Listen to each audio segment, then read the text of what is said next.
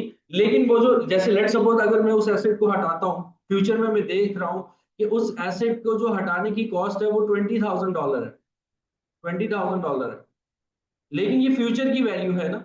आज की वैल्यू इसकी क्या बनती है, आज की वैल्यू सपोज कर लो कि $15,000 बनती है। तो ये जो आज की वैल्यू है, इसको मैं क्या करूंगा, अपनी एसेट की कॉस्ट का पार्ट बनाऊंगा, अपने एसेट की कॉस्ट में क्या कर लूंगा, ऐड कर लूंगा। तो तीन बातें आपको स्टैंडर्ड ने ये बताई हैं कि कोई भी एसेट जब आप अपने पास रिकॉर्ड करने जाओगे, तो उसकी इनिशियल मेजरमेंट ये होगी कि परचेज प्राइस को आपने, उसके अंदर डिसमेंटलिंग कॉस्ट, उसके अंदर डिसमेंटलिंग कॉस्ट को और डायरेक्टली एट्रीब्यूटेबल कॉस्ट को आपने क्या कर लेना है, ऐड कर लेना है। तो डायरेक्टली एट्रीब्यूटेबल कॉस्ट भी मैंने आपको बताई कि कौन कौन सी, वो मैंने लिख दी एग्जांपल के तौर पे। और डिसमेंटलिंग कॉस्ट क्या है या रिस्टोरेशन कॉस्ट क्या है, कि initial estimates of the cost to dismantle, remove the asset and restore the site, present value of future cost is recorded if obligation exist. ठीक है, प्रेजेंट वैल्यू आप रिकॉर्ड करोगे, वो जो फ्यूचर में आपको कॉस्ट जो है वो बेयर करना पड़ रही है, उस फ्यूचर वाली कॉस्ट की आप क्या करोगे, प्रेजेंट वैल्यू निकाल करके क्या कर लोगे, ऐड कर लोगे।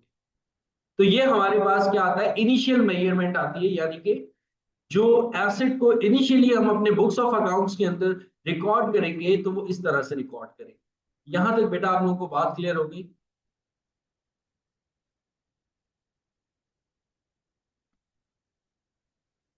प्रेजेंट डिसमेंटलिंग कॉस्ट भी कह सकते हैं, बिल्कुल।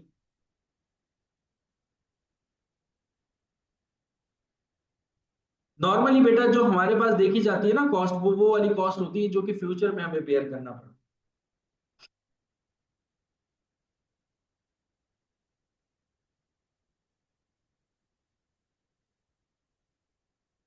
लास्ट पॉइंट मेरा बच्चा, लास्ट पॉइंट ये है कि कोई एसेट जब आप मेरे बच्चों उसको आप इंस्टॉल कर रहे हो, तो जब आप उसको हटाओगे, जब आप उसको हटाओगे तो उसकी डिसमेंटलिंग कॉस्ट भी तो आएगी ना।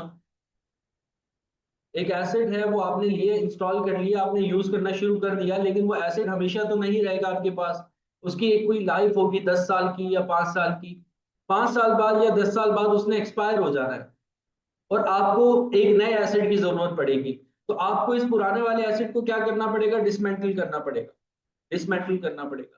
अब जब डिसमेंटल करोगे, तो उस डिसमेंटलिंग की भी आपके पास क्या आएगी, एक कॉस्ट आएगी। तो वो आपको स्टैंडर्ड ये कहता है कि वो जो आपको फ्यूचर में डिसमेंटलिंग कॉस्ट बेयर करना पड़ रही है, उसको आप अभी से क्या कर लो, रिकॉर्ड कर लो। लेकिन वो जो फ्यूचर की वैल्यू, उसको आप अभी प्रेजेंट वैल्यू में लेकर आओ, और फिर क्या करो, रिकॉर्ड करो। नहीं, एग्जिस्टिंग एसेट की नॉर्मली ये सिनेरियो नहीं होता। एग्जिस्टिंग एसेट की नॉर्मली सिनेरियो नहीं होता, एक्सचेंज का केस है, वो आगे चल के हम पढ़ेंगे। अभी के लिए आप समझ लो कि ये जो आपके पास जो करंट एसेट आप लेकर आए हो, इसको जो आपने फ्यूचर में डिसमेंटल करना है, इसकी जो कॉस्ट है, इसको आपने क्या कर लेना है, ऐड कर लेना।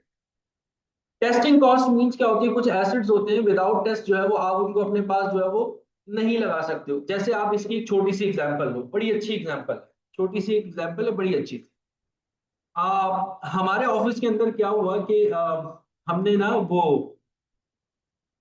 आपके पास जो आग लग जाती है ना, उसके आपके एक इक्विपमेंट होते हैं, हर ऑफिस के अंदर इंस्टॉल होते हैं, जिसको आप मतलब कि वो आग बुझाने के लिए बड़े काम आ रहे होते हैं।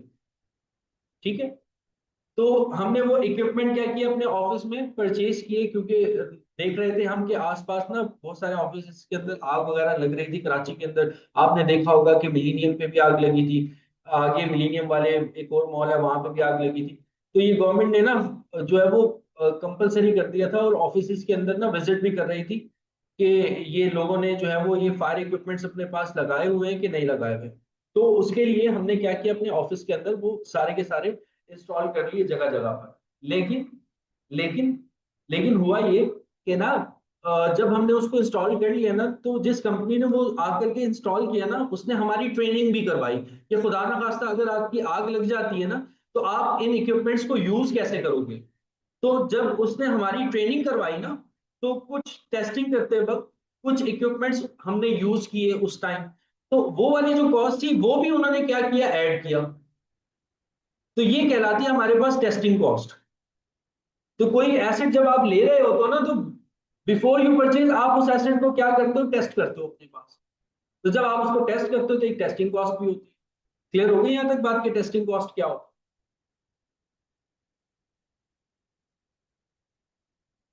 ठीक है जी, डन हो गया, डन हो गया, डन हो गया, डन हो गया। अच्छा, अच्छा, इससे रिलेटेड एक क्वेश्चन है बेटा, उसको थोड़ा सा देख लेते हैं। मैं सॉल्व तो नहीं करवा रहा, मैंने सॉल्व सोल्यूशन भी उसका रखा हुआ है ताकि टाइम हमारा वेस्ट ना हो। हम जल्दी जल्दी, कोशिश ये है कि कम टाइम के अंदर हम ज्यादा पढ़ लें। तो जो क्वेश्चन सॉल्व करवाने वाले होंगे वो मैं खुद सॉल्व भी करवाऊंगा, और जो क्वेश्चंस जस्ट हमें देखना है एक नजर, ताकि हमें एक अंडरस्टैंडिंग हमारी डेवलप हो जाए। तो वो क्वेश्चन मैं आप लोगों के साथ शेयर कर देता हूँ। कैफ का क्वेश्चन है,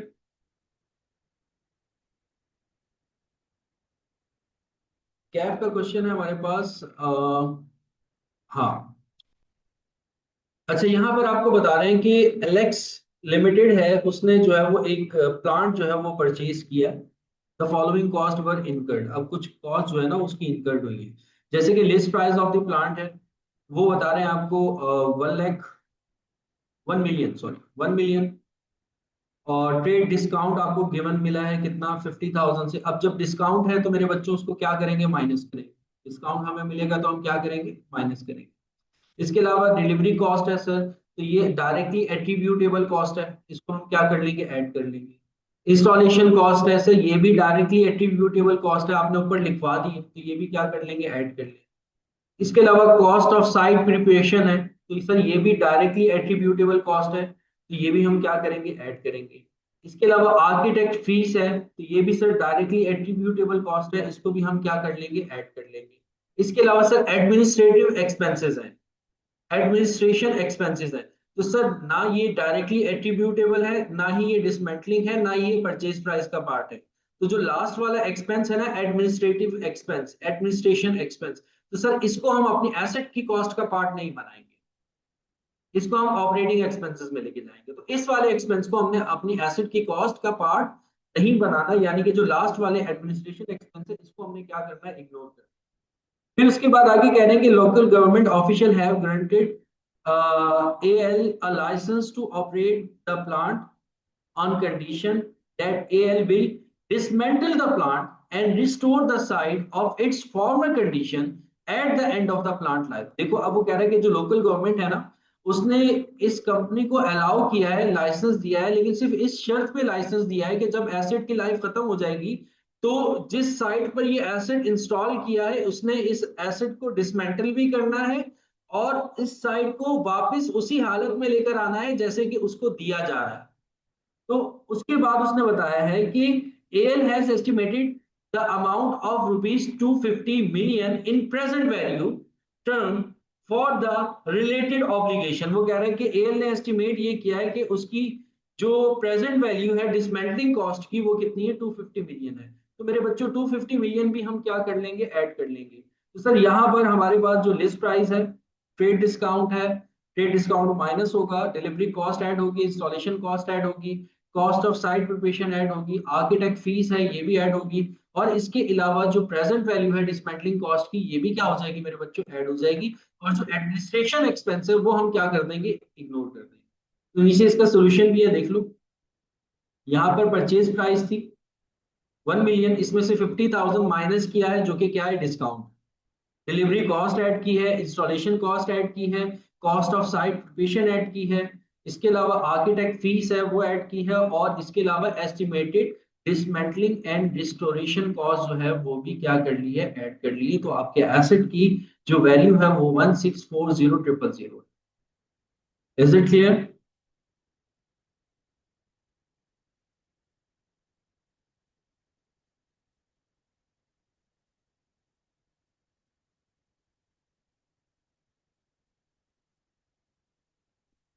यहां तक सबको बात क्लियर हो गई?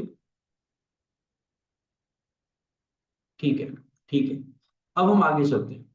सर कभी कभार तो हम एसेट को फ्रेशली बाय कर रहे होते हैं, जो अभी आपने हमें पूरा ट्रीटमेंट बताया, इनिशियल मेजरमेंट उसकी कैसे होगी। कभी कभार ऐसा होता है कि सर हम अपने पुराने एसेट को दे करके एक नया एसेट ले रहे होते हैं, यानी कि एसेट को क्या कर रहे होते हैं, एक्सचेंज कर रहे होते हैं। एसेट को हम क्या कर रहे होते हैं, एक्सचेंज कर रहे होते हैं।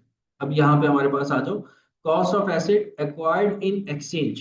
जब आप एसेट को क्या करोगे, एक्सचेंज करोगे, तो आप उसको अपने पास किस तरह से रिकॉर्ड करोगे। जब हम एसेट को एक्सचेंज करेंगे, वो तो हमने इनिशियल मेजरमेंट पढ़ी थी, अगर हम एसेट को परचेज करते हैं तो कैसे रिकॉर्ड। अब यहां पर हम बात कर रहे हैं कि अगर आप एसेट को एक्सचेंज करते हो with the similar type of asset, तो उसकी उसको उसको आप अपनी बुक्स ऑफ अकाउंट्स के अंदर किस तरह से रिकॉर्ड करोगे। ठीक है। अच्छा, अब यहां पर बेटा आपको स्टैंडर्ड कहता है कि दो बातें आपने ये देखनी है। जब भी आप कोई एसेट एक्सचेंज करने जाओ, जब भी आप कोई एसेट एक्सचेंज करने जाओ, तो आपने दो बातें देखनी है। पहली बात ये है, पहली बात ये है कि जो ट्रांजैक्शन आप कर रहे हो उसका कमर्शियल सब्सटेंस है, या जो ट्रांजैक्शन आप कर रहे हो उसके अंदर कमर्शियल सब्सटेंस नहीं है। दो चीजें आपने देखनी है कि जो ट्रांजैक्शन आप करने जा रहे हो, जो ट्रांजैक्शन आप लोग करने जा रहे हो उसका कमर्शियल सब्सटेंस है या उसका कमर्शियल सब्सटेंस नहीं है। अब सर कमर्शियल सब्सटेंस का मतलब क्या है, ये बता दीजिए। देखो बेटा, मुझे एक बात बताओ कि कोई भी जब एसेट आप, जी प्रोफेशनल फीस होगी तो बेटा वो ऐड होगी, बिल्कुल ऐड होगी। प्रोफेशनल फीस मैंने लिख दिया है, उसमें बात लिखी भी है, ये जो आर्किटेक्चर फीस है ये प्रोफेशनल फीस है, ये ऐड होगी। हाँ, एक और चीज है, अगर आप कोई एसेट लेकर आए हो ना, अगर आप कोई एसेट लेकर आए हो, जैसे एग्जांपल लो कि आपने अपने पास कोई एसेट लिया है, जैसे स्टील मिल की एग्जांपल। स्टील मिल जब बनी थी पाकिस्तान के अंदर, तो अब पाकिस्तान में उसको यूज करना तो आता नहीं था किसी को, तो बाकायदा तौर पे इंजीनियर्स आए थे और उन्होंने यहाँ पर पाकिस्तानियों को ट्रेन किया था। ठीक है। तो एक ट्रेनिंग कॉस्ट होती है, एक होती है ट्रेनिंग कॉस्ट, कि कोई एसेट लिया है और फिर आप अपने एम्प्लॉयज को क्या कर रहे हो, ट्रेन कर रहे हो, कि ताकि वो उस एसेट को क्या कर सके, यूज कर सके, ताकि वो उस एसेट को क्या कर सके, यूज कर सके। मैं कमर्शियल सब्सटेंस की तरफ आ रहा हूँ, एक क्वेश्चन आ गया है तो उसको मैं पहले क्लियर कर दूं। एक ट्रेनिंग कॉस्ट ये होती है, एक ट्रेनिंग कॉस्ट, एक होती है प्रोफेशनल फीस होती है और एक होती है ट्रेनिंग कॉस्ट। प्रोफेशनल फीस क्या है कि वो जब आएगा उसको इंस्टॉल करेगा, पहले सर्वे करेगा, आर्किटेक्चर है तो आप उससे मैपिंग करवाओगे, तो ये सारी चीजें आपकी प्रोफेशनल फीस में आ जाती है। और एक होती है ट्रेनिंग कॉस्ट। ट्रेनिंग कॉस्ट क्या है कि आप अपने एम्प्लॉयज को क्या कर रहे हो, ट्रेन कर रहे हो। तो जो एम्प्लॉयज को ट्रेन करने की कॉस्ट है ना, वो ऐड नहीं होती है, ये बात याद रखिए। जो एम्प्लॉयज को ट्रेन करने की कॉस्ट है वो ऐड नहीं होती। जो ट्रेनिंग कॉस्ट अगर आप अपने एम्प्लॉयज को ट्रेन करने के लिए कर रहे हो तो वो ऐड नहीं होगी। ठीक है। हाँ, अगर कोई प्रोफेशनल फीस है वो ऐड हो जाएगी।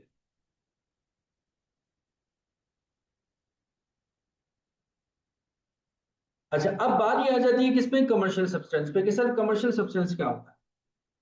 मेरे बच्चों, जब भी कोई एसेट आप एक्सचेंज करते हो तो आपका टारगेट क्या होता है, आपका टारगेट ये होता है कि आप एक नया एसेट लोगे उसकी जगह पर, और उससे आपका प्रोडक्शन लेवल, प्रोडक्शन एक्टिविटी क्या होगी, इंक्रीज होगी। नॉर्मली तो यही हमारा क्या होता है, हमारी सोच होती है कि हम इंप्रूवमेंट की तरफ जा रहे होते हैं। ठीक है। या एक छोटी सी एग्जांपल आप लो, आप मोबाइल फोन एक जो है वो पुराना वाला दे करके एक नया मोबाइल फोन लेते हो, तो आप लोगों की कोशिश क्या होती है कि उससे ऊपर वाला मोबाइल फोन ले लें। आईफोन 17 आ गया तो हम उसको बाय कर लें। ठीक है, उससे अच्छी पिक्चर्स आ जाएंगी। ठीक है। तो हम क्या करते हैं, कोई भी एसेट जब एक्सचेंज कर रहे होते हैं तो जो नया एसेट आ रहा होता है ना, उससे क्या होता है कि हमारी एक्सपेक्टेशन ये होती है कि हमारी एक्टिविटी जो है वो इम्प्रूव करेगी। अब जब हमारी एक्टिविटी जो भी उस एसेट के साथ करेंगे, एक नई मशीनरी ले आया उसकी जगह पर पुरानी मशीनरी को देकर, तो सर हमारी प्रोडक्शन वाली जो एक्टिविटी है वो क्या हो जाएगी, इंक्रीज कर जाएगी। ठीक है।